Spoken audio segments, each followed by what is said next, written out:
This is KUSP in Santa Cruz. My name is Jane Wade, and the show is called the Monterey Bay Review, public affairs programming for the Central California coast. Today I'm in the studio with Michael Beatty, who brought us a taped interview with May Brussell. And Michael, I'd like you to start out by telling us what we're going to be listening to.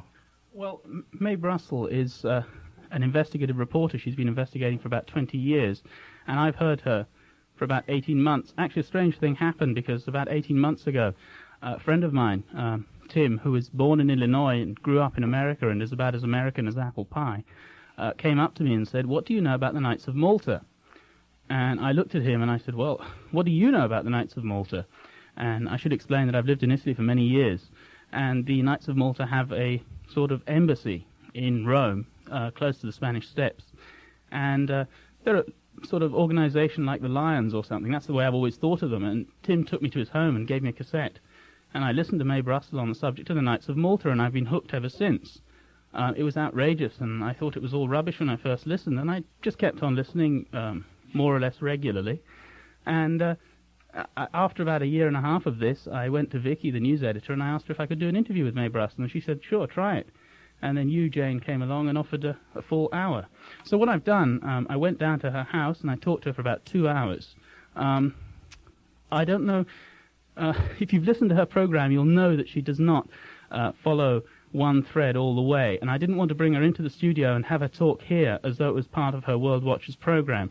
I wanted to talk to her, I wanted to get a few subjects, and I wanted to try and keep them as compact as possible, so that anyone who hasn't heard Mae Brussell by listening to this program will get a pretty good idea of her views and opinions, and people that have heard her will get an option, get a chance to hear it in a more concise form.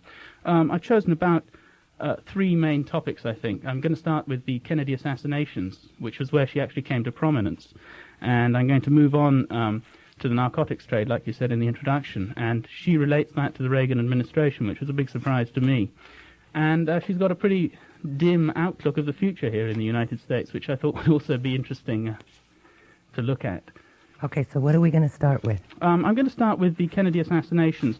What I did in this talk, I decided to choose some topics that I thought would relate better to people living in the United States. People may know quite a bit about the Kennedy assassinations, but this is going to be a different point of view. I wasn't really interested in getting into the exotics of the Knights of Malta and the Italian Freemasons and the Masonic lodges. So I've tried to keep it domestic. And you're going to hear, right here from the Kennedy assassinations, she brings the Nazis into it. I was pretty surprised to hear this. And this is a thread that runs right through the interview.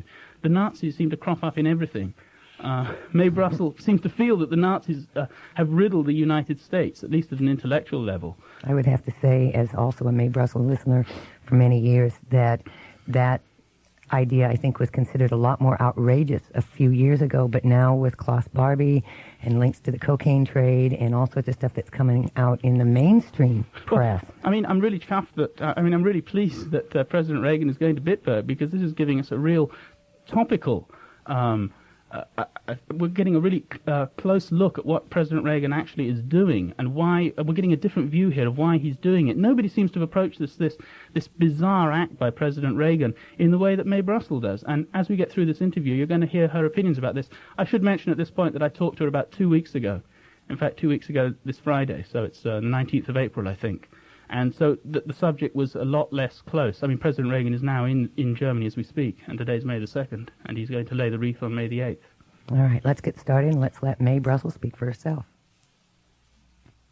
I settled here in Carmel 20 years ago, so I'm just an ordinary citizen living in Carmel, California.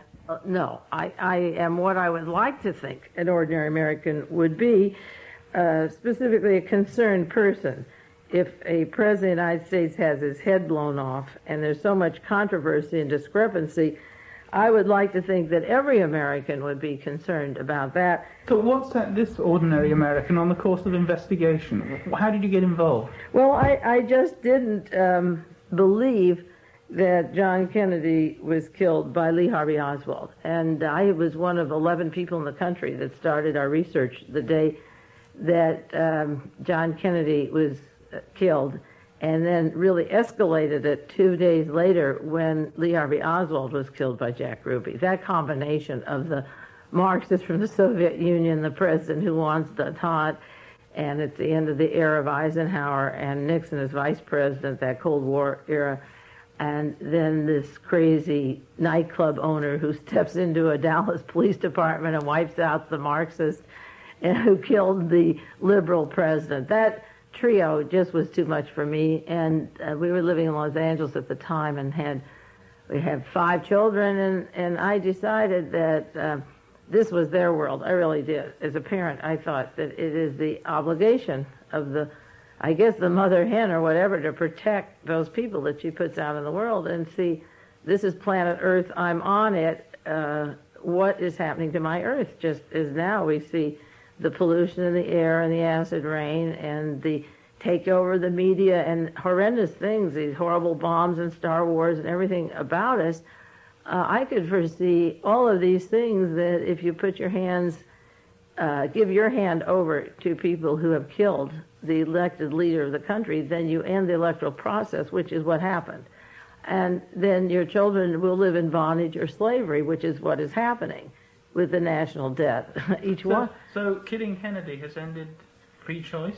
Well, that was a coup in the United States. There's never been an election since then, because after Kennedy was killed, there were interims with the intention of the heir selected to take over. And Lyndon Johnson, of course, moved right in and was very much part of that conspiracy. And then when there was to be an election, Lyndon Johnson was to run, he stepped down, and I was making bets. I made a lot of money that he wouldn't run. And he let heir apparent Robert Kennedy have it. And Robert Kennedy had his head again blown from the back of the head, not from the front, killed. And then Nixon was in. The man who ran against Kennedy in 1960 was in because 2 Kennedys were dead now, and Richard Nixon became the president. Is that the motive for the murder? The motive, there are a lot of motives for killing John Kennedy. I'm talking about the electoral process. Not jumping from that, then because of the Watergate scandal being so horrendous, with Crook Nixon in and being reelected the second time and really planning a police state, the COINTEL program and MK Ultra, and with Agnew as vice president tied into the Nazis, the Greek junta, and world international Nazis. He was much farther right, and he's much more dangerous even than Nixon, but there was Nixon with Watergate scandal. So that he appointed Gerald Ford of the Warren Commission to be his interim president on the condition that he's pardoned for any past crimes, which would be horrendous. So Ford was handpicked to take over, and then Carter took over from the Republicans for one interim. But let's go back. Let's go back to the last democratically elected president then, who was John Kennedy. John Kennedy. Yes. Now, you studied the question. Yes, of course. And this is where really you came to prominence as an investigative journalist. Yeah. What were your conclusions? There were many theories thrown out about the murder. Oh, you didn't read the article I did. I did it for Rebel last year on the 20th anniversary of Kennedy's assassination. Well, I'll have to give you one. It's called it's on the Nazi takeover of America, and it's the connections of the German Nazis into our government that had a role in the murdering of our president, because Richard Nixon was long supporter of the Nazis. As a matter of fact, I was the first person in the United States who published in 1972 on the story of Watergate. Within 3 weeks of the arrest at the Watergate Hotel, I wrote an article, Why Was Martha Mitchell Kidnapped?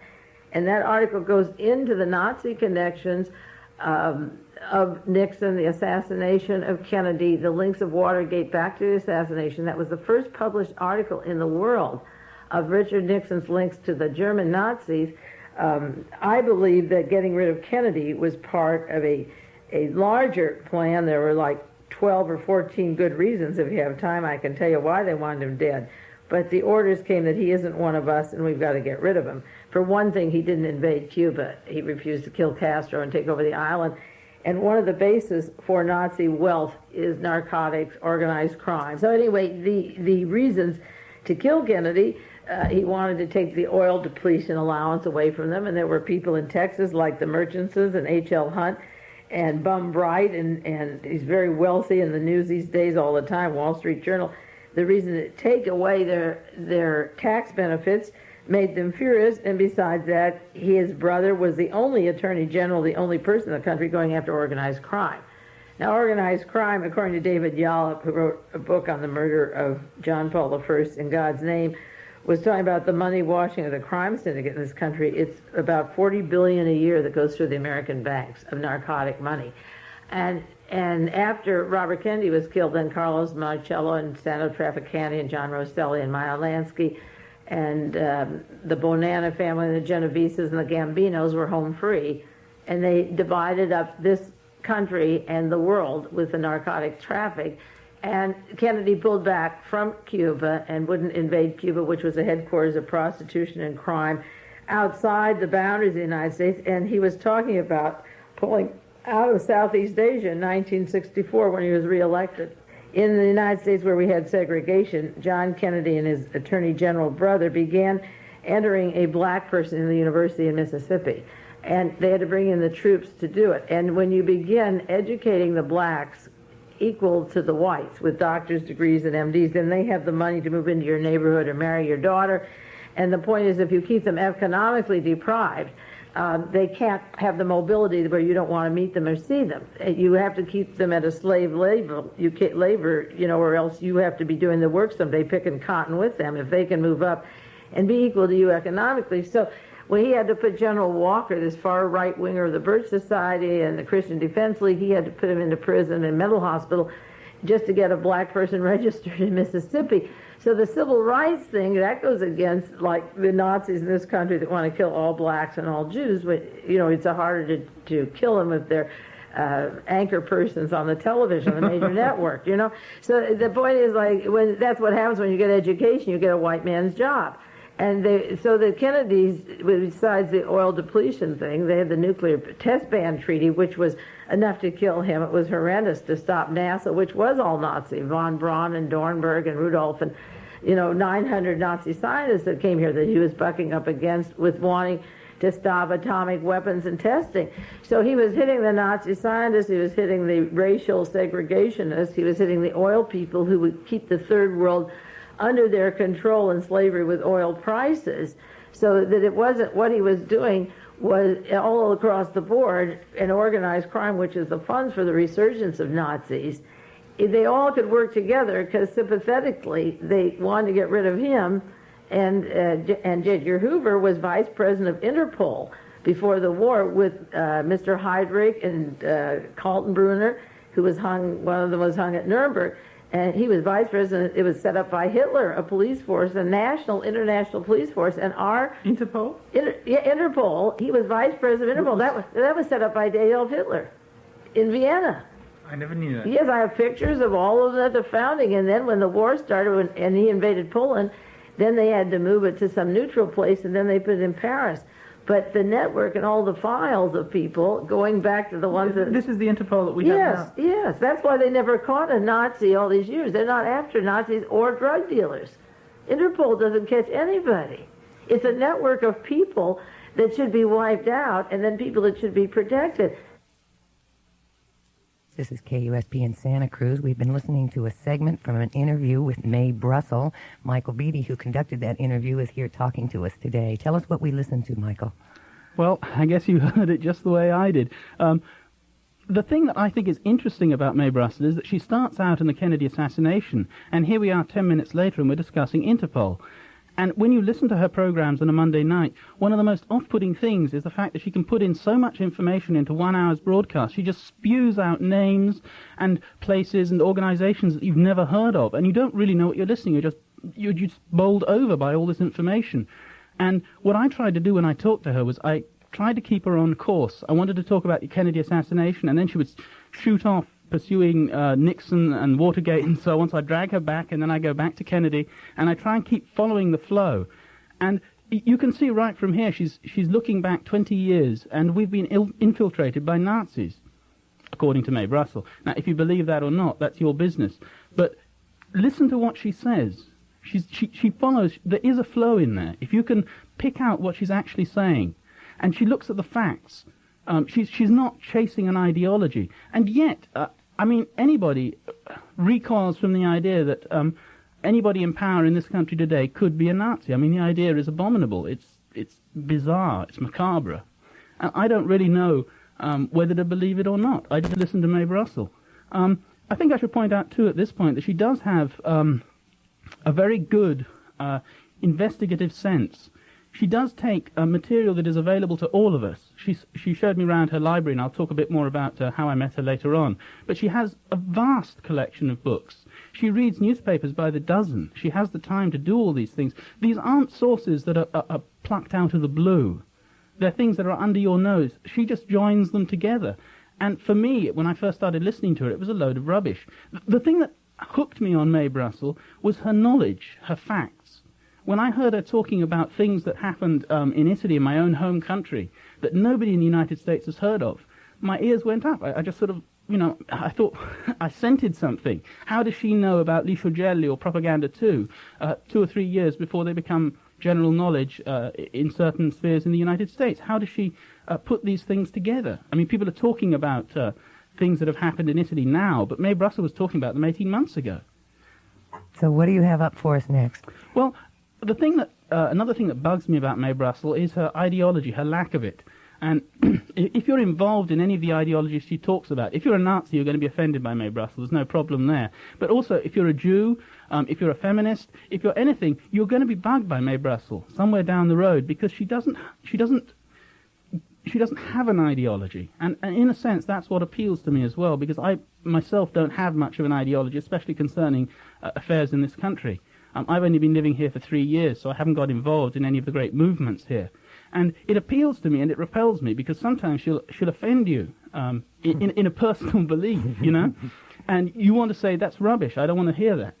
But you have to go on and listen to her facts, because it's fascinating, and try not to judge it, I'm going to go on here now. We're going to continue also with the Kennedy assassination, but we're going to go on to the question of drugs. I mean, it flows from one to the other. And the thing that I noticed when I talked to her was her lack of ideology. And you're going to hear that in the next segment. Okay, let's go.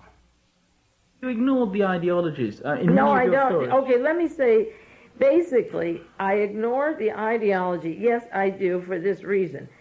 If, say, Sirhan is in the Ambassador Hotel, and he's caught right there with a group of people, and Rosie Greer, and he's got a revolver that only shoots 8 bullets. And if the police department in Los Angeles has a 10 bullets records in the Ambassador Hotel that went into people, went into the ceiling, went into the woodwork, and if somebody, whether it's Sirhan murdered Robert. We're talking about the Robert Kennedy assassination. Now, if somebody admits he's a security guard to Robert Kennedy, that he was behind him and he shot the man, pulled a gun and shot it that evening, and if the autopsy report of Thomas Noguchi says that the bullet was 1 inch from the back of the head, a burn right on the scalp. Now, I don't care I do care in the conclusion, but if there's 10 bullet holes and the wounds are a trajectory from the back to the front and Sirhan's in front, if my conclusion can prove that it's KGB that shot the second gun, I will accept that conclusion. If the conclusion is a man named Thane Caesar who said, yes, he shot the gun, and he was a security guard, and he was hired from Lockheed, then I know it was CIA and not KGB. I try to go with the evidence. In other words, if a man knocks on Lee Harvey Oswald's in the Soviet Union, he comes home with a wife from Minsk, he says he's anti-American, he gave our secrets of the Marines to the Russians, and you can say he's Russian. Now, he comes in June 1962 to Fort Worth, Texas, and a man knocks on the door. He testifies the Warren Commission. His name's George de Mohrenschildt. He worked for Nelson Rockefeller. He worked for the CIA, the Defense Department. And he's calling on Marina Oswald, and he's with a man named Lawrence Orloff, who works with Henry Ford and with our government, a czarist, a white Russian who was left out of Russia at the time of the revolution. Now, if 2 far-right wingers knock on the door and meet Lee and Marina Oswald, as testified in Volume 9 of the Warren Commission hearings, and de Mohrenschildt says that he was followed by the FBI to Corpus Christi and wanted as a Nazi spy during World War II, and his cousin is a Nazi. No Nazi. If the people who knock on the door, Lee and Marina, tell you that they are related to and were suspects as Nazis during the war, If they said I was KGB, then I would look for Russians. And the point is that by their own testimony and by the documents, one by one, I'm not looking for an answer. I'm listening to what they're saying. See, and what adds up is the right-wing story. When Oswald goes to the Soviet Union, he comes home and he says the testimony is that he's met at the harbor by Spaz Reagan, and it's the World Anti-Communist League. Well, could you say that name again? S-P-A-S-R-A-I-K-E-N, Spaz Reagan. And Oswald was corresponding with the most violent anti-communists, in the United States, and his being brought home on a ship, he's met at the harbor by the World Anti-Communist League. And then he's interviewed for 2 days, and they give him a plane ticket to go to Fort Worth, where he meets George de Mohrenschildt.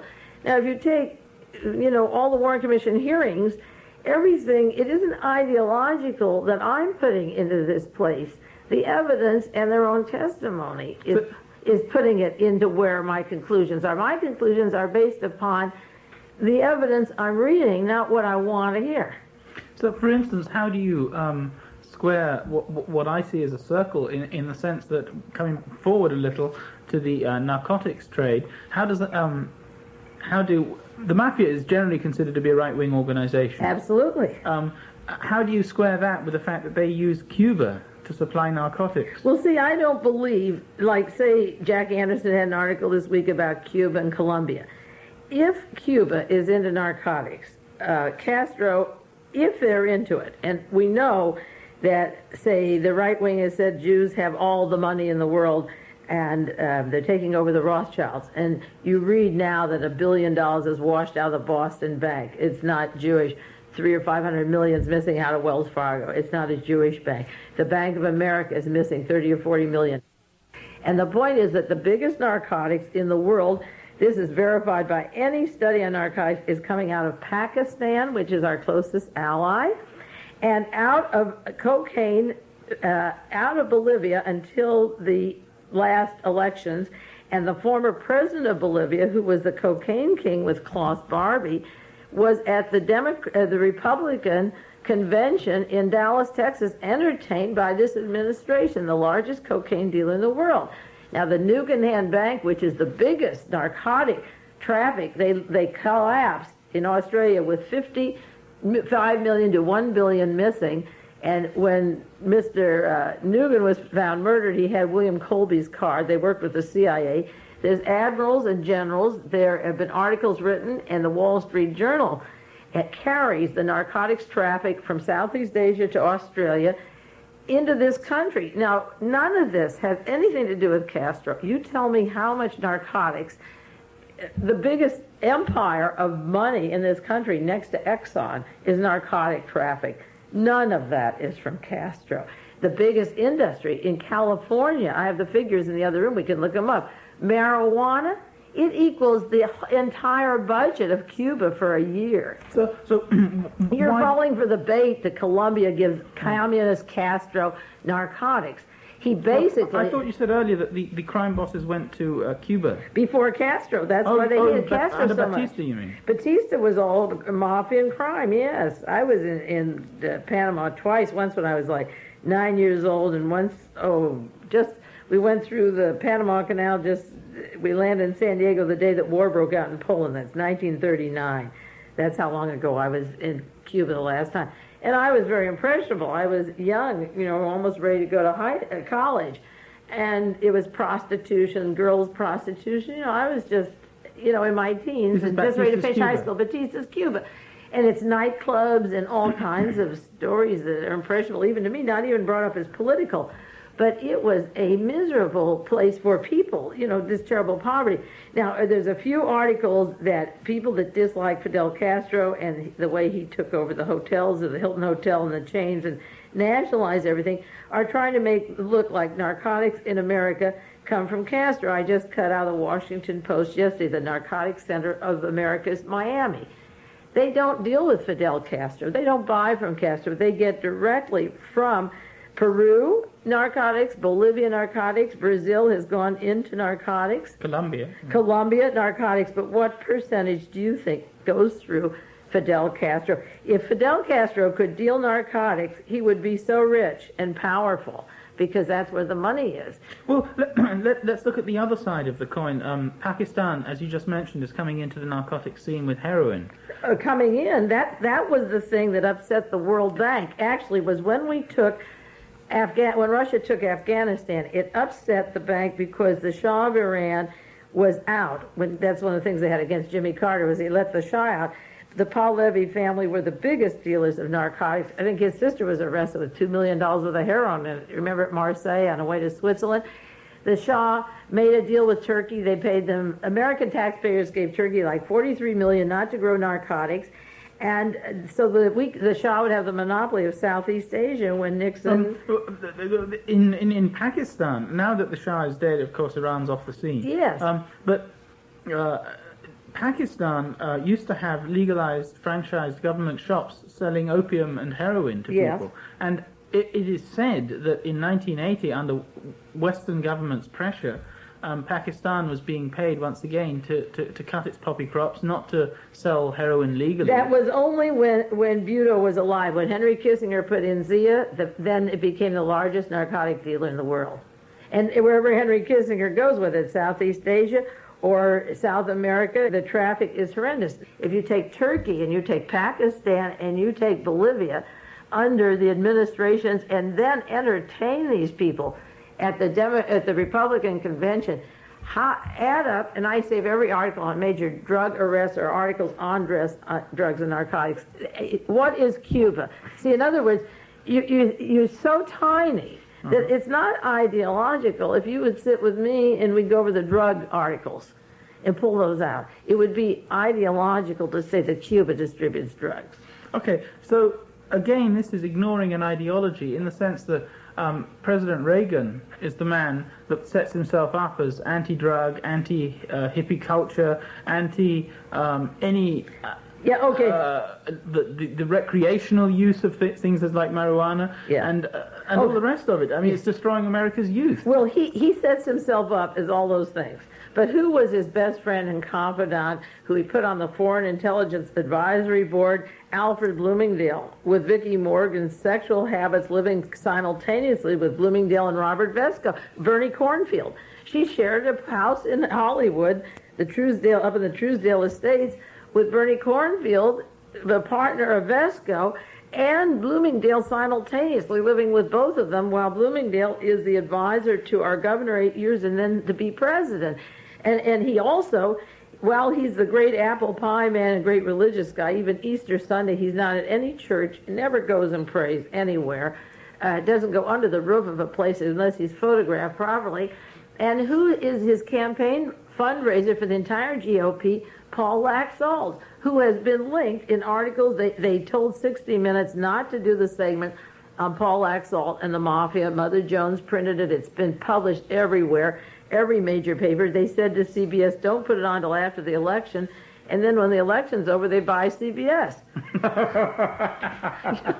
I mean, they say CBS wasn't nice. Dan Rather wasn't nice to the president, and they cut all those films out. Now, how can the president of the United States have the major fundraiser, be the governor of Nevada, with that track record of organized crime, and that's the big party of American apple pie?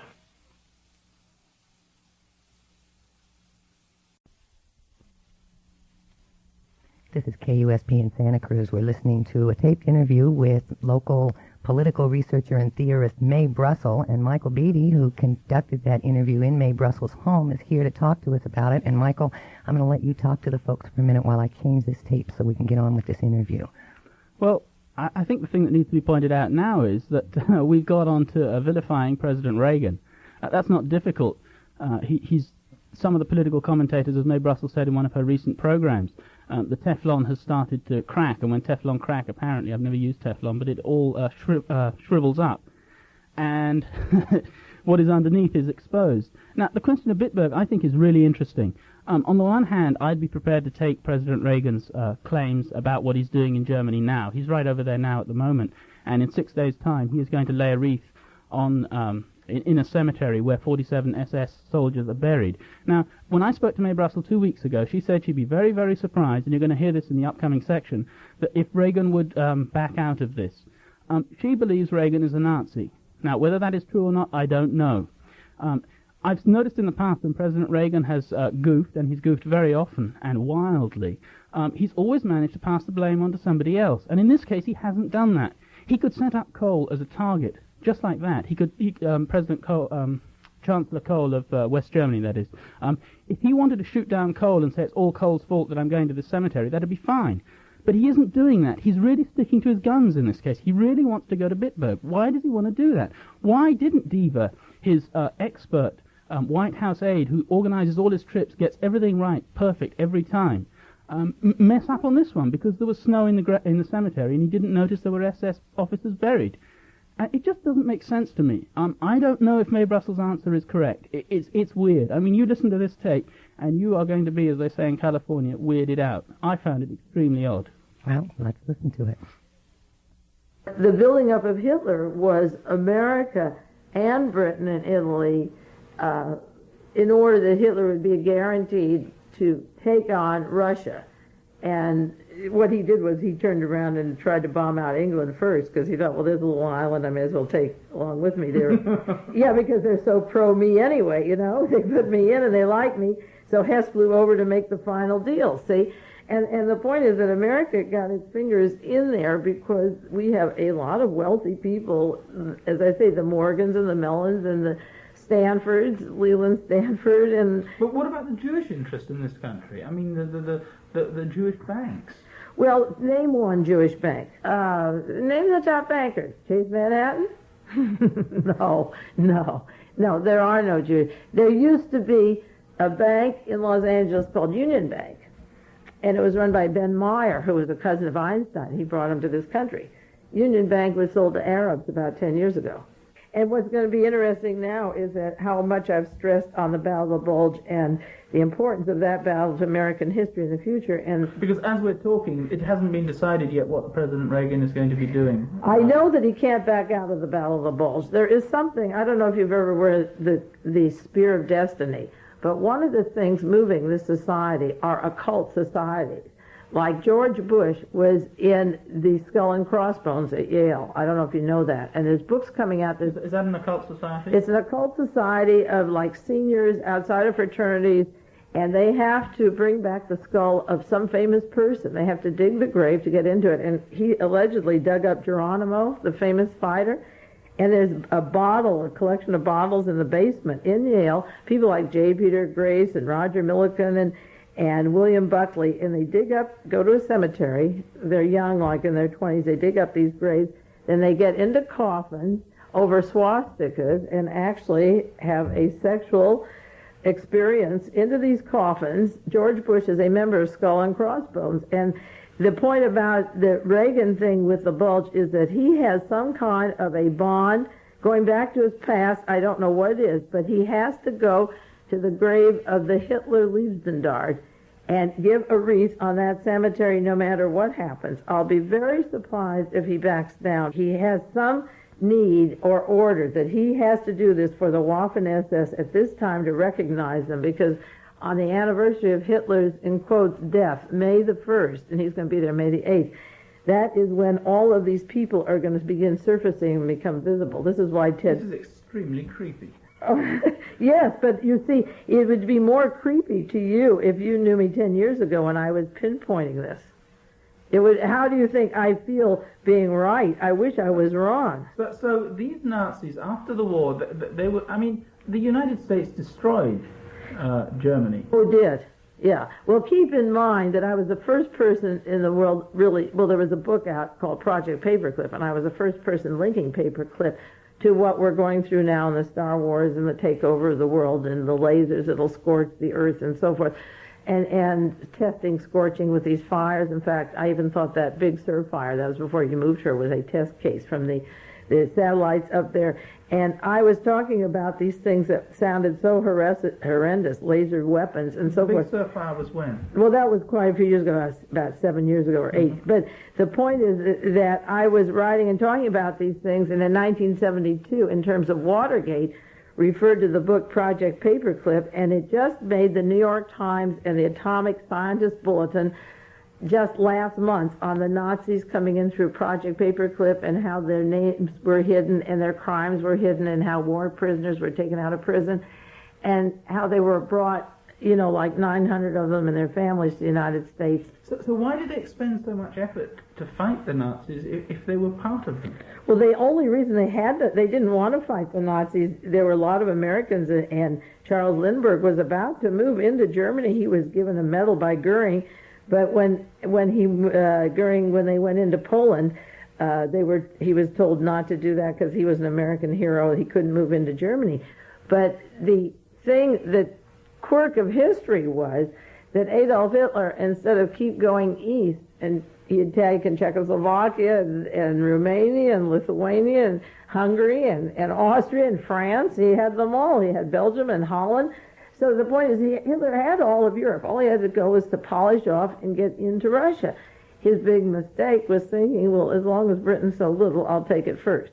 Because he thought he had so many friends. Rudolf Hess landed. He thought he'd be protected. He had simpatico. There was a large Nazi movement in England. He never anticipated that somebody like Winston Churchill would awaken these people to resist a Nazi takeover.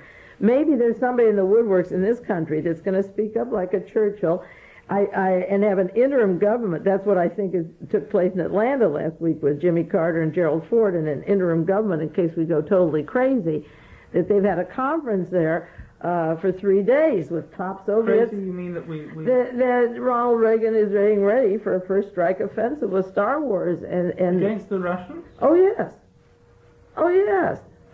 I mean, no, wait a minute. If Reagan starts the Third World War, which is what it would wind up being, you're saying that Gerald Ford and Jimmy Carter have an interim government?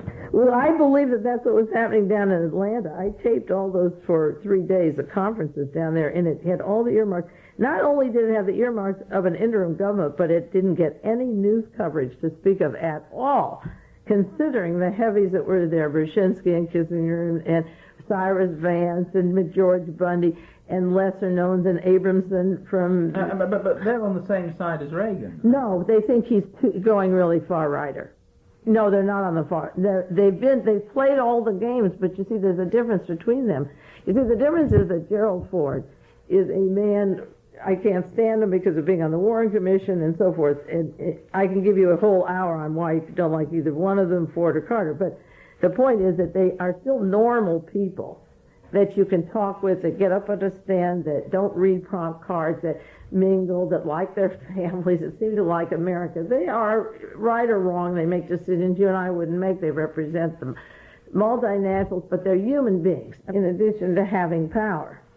Reagan is the mystique of a nobody. He flies up like the eagle's nest. That home is like the eagle's nest. He speaks and disappears. He uses cue cards. If he talks off the cuff, the Washington Post, New York Times carry his interviews, press conferences verbatim. Read them. The ahs, ohs, oohs. If he gets something, he absolutely doesn't even make sense. Like that wandering at the time of the debate. I was taking a ride down Big Sur, and he gets off on this wandering thing. The press was so kind to him. They could have mutilated his answer to the question. The man had lost his rockers. But the man has a brother who was behind his running for office. You never see him in the White House. You never see the children. You never see them. Reagan has a brother? Yes, Neil Reagan. Yeah.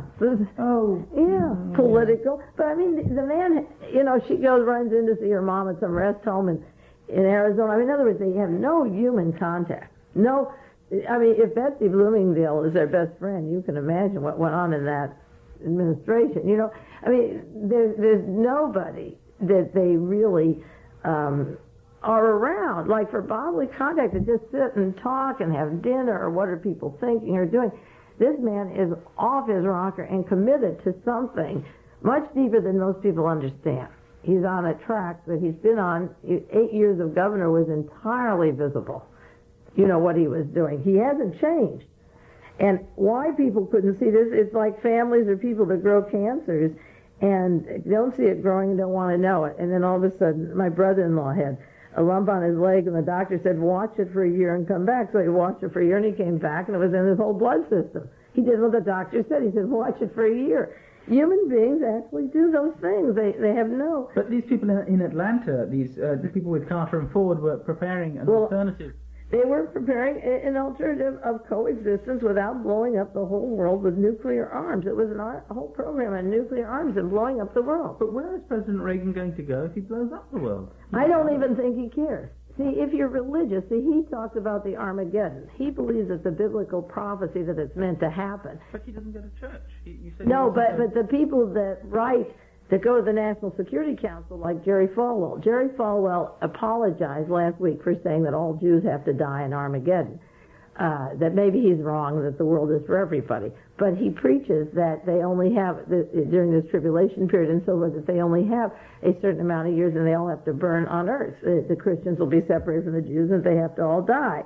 Now this is what he was telling them. He tells Mr. Vesey, he tells the Joint Chiefs of Staff, almost everyone, Mrs. Baker, the White House staff, they're all born-again Christians, and they have this World Fellowship group over the entire world, and Charles Colson runs it out of the prison of the Fellowship prisoners, and they actually believe that it is a biblical story that we all do have to go, and therefore living is just a transition, just like if you go to a Catholic funeral, the priest is not sorry for the deceased because he has finally met Jesus.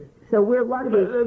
You're not trying to combine Catholicism. No, what I'm trying to combine is the religious belief that God's will, the fundamentalist Christians that are writing the script for Reagan, and I did many broadcasts on this.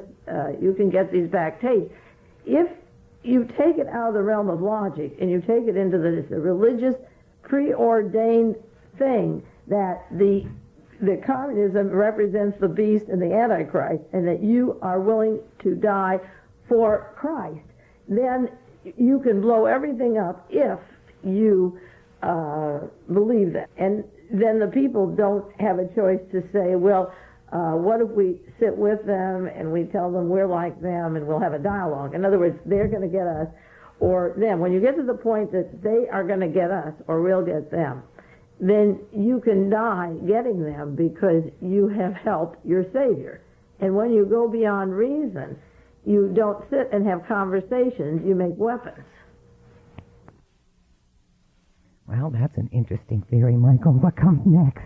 Well, I'm not sure that I want to go into this. Anyway, if you're feeling uncomfortable now, wondering who exactly is running this country, if you're Jewish, you've got a few more problems. And May Brussel is not going to be up your street in this one. If what you are saying is true, we're headed towards another wiping out of the Jews. There seems to be this... Oh, totally. But this time they deserve it. The first time they were innocent. This time they deserve it. They really do. Because I'll tell you, when Bertolt Brecht came to this country and Thomas Mann, they all settled. In fact, Thomas Mann was in my home. I remember I had the measles. I had to stay upstairs and look over the balcony because I had the measles. And my father was at a ranch in Santa Barbara with Einstein. He was close to Ben Meyer. I have a picture of my dad on a bike with Einstein. I could show you. You know, I knew these people. Was your father Jewish? Yeah. Was your mother? Well, yeah, we're all Jewish. So you're Jewish? Yes. Good. No, it's not good now. No, for God's sake, no, I want to be a Gentile. Well, I've established that fact. No, I don't respect the Jews. I think that this time around, the Jews really get to deserve what they get, because the strongest opponents to my research, if there are strong opponents, are Jewish. The Gentile conservative I could relate to and discuss with. I cannot discuss with Jews because they want to be accepted so badly that if they take a position, even if their future depends upon it, they will prefer not to say anything.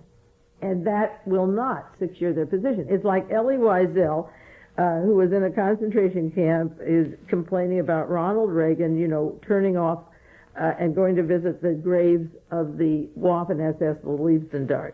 Well, Elie Wiesel has been a cover-up artist. I can tell you, I have articles about him and things he's done, who has looked the other way on the crimes of these Nazis and gone along with Simon Wiesenthal, who was in the OSS, who I don't trust. And all of a sudden, it's 1985, and he looks up and he says, "Hey, there's my friend Reagan. What's he doing?" He never was his friend, and all he had to do was to read the papers and go back to the early days of Ronald Reagan in Hollywood when he was making movies with Errol Flynn of the Gestapo in 1940 and 1942. Errol Flynn was in the Gestapo? Oh, yes. Oh, high up in the Gestapo. He read Charles Hyam's book, The Untold Story of Errol Flynn. Well, now that we've linked all this to the world conspiracy and alienated just about everybody, tell me, Michael, what's May Brussel like? Well, who is this person that's saying all these things? After I'd heard her for a while, I didn't really know that what sort of a woman I was going to be talking to. I mean, I heard her on the radio and I talked to her down the telephone and I thought, my God, I'm going to be facing some kind of a Valkyrie here. She's going to be icy and she's going to lead me into a house, she's going to sit me down and she's going to talk at me for 2 hours. What am I going to do? And she gave me her address and I found my way down to Carmel Valley and I went up to her house. It was a sunny morning and it was spring-like and I was trembling in my boots because I think this is the most complicated and the most difficult interview I'd ever undertaken for KUSP. I mean, I've always done little ones for the news, but this one was going to be and I'd read the Warren, well, not all of it, but I'd read part of the Warren Commission report on the Kennedy assassination. I'd listened to her tapes, I'd recorded them, and I'd tried to understand where she was at. And she's pretty overpowering when you hear her on the radio. And I knocked on the front door of her suburban little house out in Carmel Valley, and this charming housewife, it's an old-fashioned term, but she's a small, I'm 5'6", and she's smaller than I. She had a charming smile. She was extremely friendly. She led me into her house, and I just thought, wow, you know, I was expecting somebody really glacial. And she led me into her house, and of course I was bug-eyed. You know, what's this place going to be like? You know, it's going to be fortress. Walls of books. Well, that is exactly. File cabinets. It's really strange because you go into that house, she leads you into normal sort of sitting area, den with a television and carpets and comfortable seating and so on. And it's obviously where she lives. And then she said, well, we better get round my house. So I went round this suburban little house led by this little woman, this charming Mae Brussell, who showed me her books. And it's unbelievable. She has thousands of books. Every kind. A lot of them are bought second-hand. Some of them are new. They're all filed. People say to me, well, is it confused? I mean, it must be a mess in there. But it isn't. It's all filed. It's like a library. And the whole house, except for the kitchen and this den and possibly a bedroom, which I didn't get to, it's a library. The hall is lined. You've got the Nazis down here. You've got the Kennedy assassinations down there. You've got the popes and their assassinations over there. You've got the fascists here. You've got the Knights of Malta there. And she knows where everything is. And she's got a couple of rooms. She's got 2 photocopiers. She's got 2 typewriters. She's got filing cabinets all over the place. And she showed me her preparations for the next program. And it was a big cardboard box, excuse me, filled with cuttings. She just cuts out. She takes 10 or 12 newspapers a day. Excuse me. And she takes every paper from the Wall Street Journal. She takes the London Sunday Times. I've often read articles in the London Sunday Times that she's referred to. I read it every week. She takes Time magazine, Newsweek magazine. She takes Soldier of Fortune. You'll hear that a lot in her programs at the moment. She takes the San Jose Mercury News, the San Francisco Chronicle. Her whole research is based on what you and I can read. She takes books from second-hand libraries. I don't know where her money comes from nor how much she has, but she tries to save money, she told me, by buying second-hand as much as she can. And she buys some new books, but she scours. I mean, she has an immense amount of resources in there. It's not flaky. She seems to have built an incredible network over the years. I know her tapes go out to other radio stations around the country, and she's referred to the fact that seems to draw a lot of stuff to her, that she gets lots of things in the mail every week, clippings that from little hometown newspapers that were maybe picked off the wire service and not used anywhere else. Oh, she draws. I think she has lots of friends around the country. She goes out, she gives lectures. She doesn't give many interviews. I was very lucky to actually interview her because I managed to convince her that I could present people with a condensed version of what she talks about, which is what I've tried to do. It's incredible. She has a lot of people who know her, people who buy her tapes, and I'll give you an address that you can write to afterwards, and you can get in touch at the radio stations. But she is an absolutely charming woman. She's not weird in any sense at all. She's a cook. She's a vegetarian. She's 62. She has all her own teeth. She's very proud of that fact. She's very healthy. She makes excellent coffee cake, and I had 2 large slices, for which I'm, in retrospect, grateful. She was absolutely charming. And she asked me to try and criticize her, to try and pick holes in what she says. And that's what I tried to do. I'm not convinced that all her theories are right. A lot of her ideologies and the way she treats the way people work, I'm not convinced of. But I'm prepared to listen to her. I'm not going to get upset. I'm not going to get, elated or depressed by listening to Mae Brussell. But I'm going to get a new view of the way the world works. And I'm just going to think about it. And I urge other people to do so. I've got a final segment of tape, and I'd like to play that. And what I basically asked her there was, why should people listen to you? What have you got to offer that other people don't have? And she gave me some interesting answers. Okay, let's play that. But what I'm really doing, and one reason I've been on the air for 1 hour a week for 14 years, and it goes to various countries and subscriptions, I can show you the kinds of people that subscribe, is that people know something is wrong, but they're not getting the answers from the places that you looked for it. You're not going to get it from your congressman. You're going to scare people, though.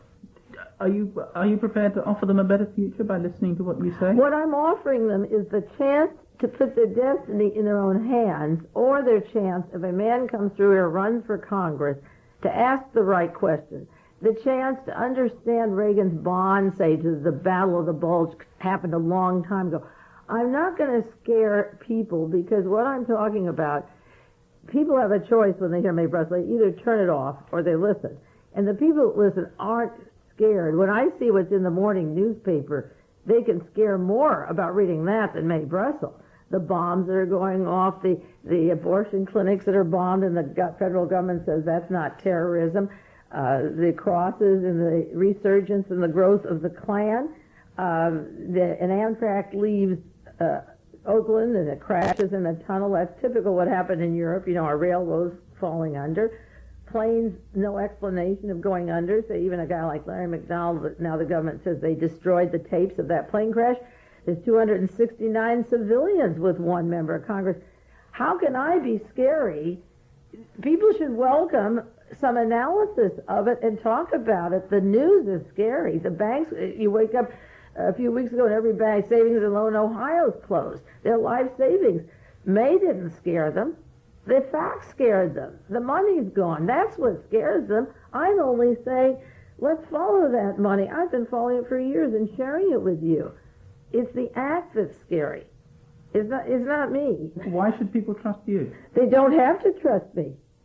They absolutely don't. I'm not telling you to trust me. I'm saying every week I'm on the air and they send self-addressed stamped envelopes and I give the source of information like Wall Street Journal, New York Times, Washington Post. I'm saying, you look it up. Like when I met you, I said, these are my sources. Don't trust me.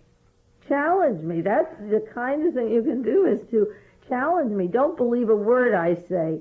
But if it's true, what would you do or say? I have one reason I'm listening to the phone book is that anybody can reach me. People say, how can you listen to the book with all you do? Because if I say these things, then you have a right to pick up the phone and say, where did you get the information? And then I'll tell you.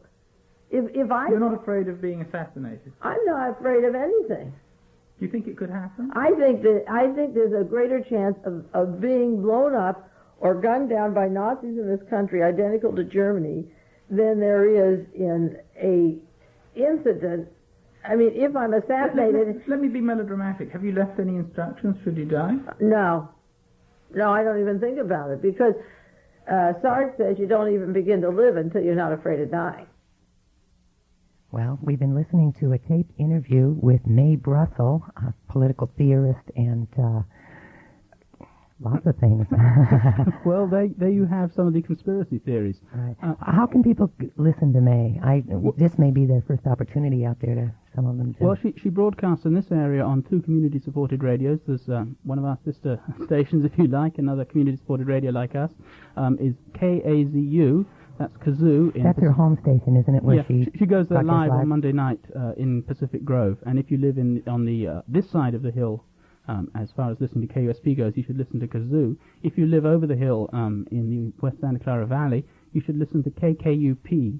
And they broadcast on Mondays at 9 p.m. She's on Kazoo on Mondays at 8 p.m. And I think KKUP does it a week later.